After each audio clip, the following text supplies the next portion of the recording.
حضرات گرامی قدر، ایک بات بڑی جو بنائی جاتی ہے اسلام کے خلاف بالخصوص، کہ اسلام نعوذ باللہ من ذالک، جو اسلام کو نہیں مانتے، اسلام ان پر بڑا ظلم کرتا ہے، یا مسلمان ان پر بڑا ظلم کرتے ہیں۔ اسلام کو ماننے والوں کو ظالم ٹھہرایا گیا، حالانکہ یہ سراسر ایک الزام، ایک تہمت۔ یاد رکھو، جتنے حقوق اسلام نے غیر مسلموں کو دیے، دنیا کا کوئی قانون نہیں دے سکتا۔ اس میں چند باتیں قرآن پاک میں آتا ہے، اللہ فرماتا ہے کہ جس نے کسی کو ناحق قتل کر دیا، کسی کو ناحق قتل کیا، گویا کہ اس نے پوری انسانیت کو قتل کیا۔ اور نبی کریم صلی اللہ علیہ وسلم نے فرمایا جس نے کسی کو ناحق قتل کیا، وہ جنت کی خوشبو بھی نہیں سونگے گا، اور جنت کی خوشبو 500 سال کی مسافت پر انسان کو ملے گی، مگر جو کسی غیر مسلم کو بھی ناحق قتل کرے گا، اسلام کیا کہتا ہے؟ وہ جنت کی خوشبو بھی نہیں سونگے گا۔ اور پھر اسلام نے جو اسلامی ریاست کے اندر غیر مسلم رہیں، ان کے حقوق کتنے دیے؟ فرمایا غیر مسلم اسلامی ریاست کے اندر اسلامی حکمرانوں کے تابع رہیں اور وہ مکمل ایک اسلامی حکمران کے قانون کی اتباع کریں، تو اسلام کہتا ہے کہ ان غیر مسلموں کو یہ حق ہے کہ وہ عبادت اپنے مذہب کے مطابق کریں، اور مسلمان حکمران کے ذمے لگاتا ہے کہ اب اس کی ریاست میں جتنے غیر مسلم ہیں، ان کے مال، جان، عزت، آبرو، ان تمام چیزوں کی حفاظت کی ذمہ داری ایک مسلمان ریاست کے حکمران کے ذمے ہے۔ اس سے بڑا کیا قانون ہوگا؟ اس سے بڑا کیا قانون ہوگا کہ نبی کریم صلی اللہ علیہ وآلہ وآصحابہ وبارک وسلم نے کہ بارگاہ میں جب فیصلے آتے، ایک طرف کوئی غیر مسلم ہوتا اور دوسری طرف کوئی مسلمان ہی کیوں نہ ہوتا، مگر نبی علیہ السلام جب فیصلہ کرتے، انصاف پر مبنی کرتے، عدل کے ساتھ کرتے۔ اسلامی تاریخ پڑھیں، آپ کو بڑے فیصلے ملیں گے کہ وہ یہودی کے حق میں ہوں گے یا عیسائی کے حق میں ہوں گے،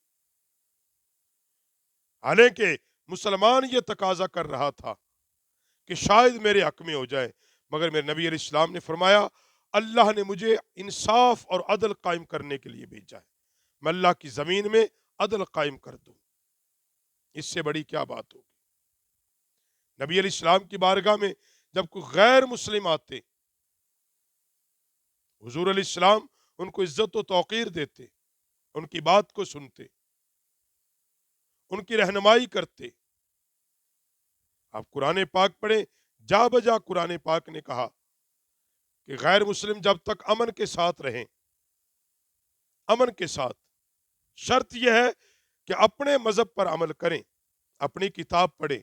مگر اسلام کے خلاف ہرزہ سرائی نہ کریں، پیغمبر اسلام کے خلاف توہین نہ کریں، اسلامی نظریات و عقائدات کے خلاف نہ بولیں، اپنے مذہب کی تشہیر ایک اسلامی ریاست میں نہ کریں۔ ہاں، جس مذہب پر ہے، اسلام نے تو یہاں تک کہا کہ تم زبردستی کسی کو، لا اکراہ فی الدین قد تبین الرشد من الغی، اس کا مطلب ہی یہ ہے کہ زبردستی کسی کو اسلام میں تم داخل نہیں کر سکتے۔ کہ کسی کو تلوار رکھ کے کہیں پڑھ کلمہ، اسلام اس کی ہرگز اجازت ہے نہیں دیتا، اسلام اس کی ہرگز اجازت نہیں دیتا۔ اسلام قائم کرتا ہے اپنی محبت کے ساتھ لوگ آئیں اور اسلام کے دامن میں جب آ جائیں۔ ہاں، جب اسلام میں آ جائیں پھر اسلام کے تب تم نے کلمہ پڑھ لیا ہے، اللہ رسول سے عہد و پیما کر لیا ہے، اب ہر وہ کام کرو گے جو اللہ رسول کا حکم ہے۔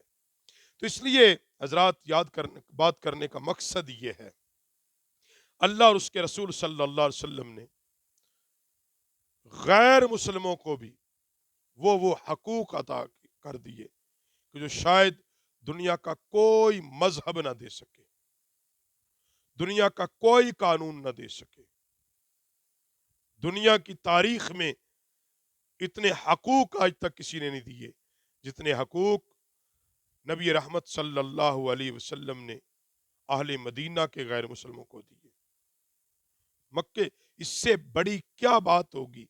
کہ نبی علیہ السلام کے سامنے حضور کے دشمن کھڑے ہیں، مکہ فتح ہوا، غیر مسلم تھے اور وہ تقاضا کر رہے تھے کہ جتنے ہم نے ظلم کیے ہیں مسلمانوں پر اور نبی علیہ السلام پر، آج تو یہ طاقت میں آگے ہمیں نہیں چھوڑیں گے، مار دیں گے۔ آج یہ کہاں چھوڑیں گے؟ اور سامنے نبی پاک کے کھڑے ہیں، وہ بھی بندہ کھڑا ہے جس نے نبی علیہ السلام کے چچا کو شہید کیا، وہ بھی کھڑے ہیں جنہوں نے نبی علیہ السلام پر کوڑے پھینکے، وہ بھی کھڑے ہیں کہ جنہوں نے نبی پیغمبر صلی اللہ علیہ وسلم کو گالی گلوچ دی، وہ بھی کھڑے ہیں جنہوں نے صحابہ کی دولتیں لوٹ لی ہجرت کے موقع پر۔ مگر آقا علیہ السلام نے جب مکے کو فتح کیا، سارے سر جھکا کے کھڑے تھے،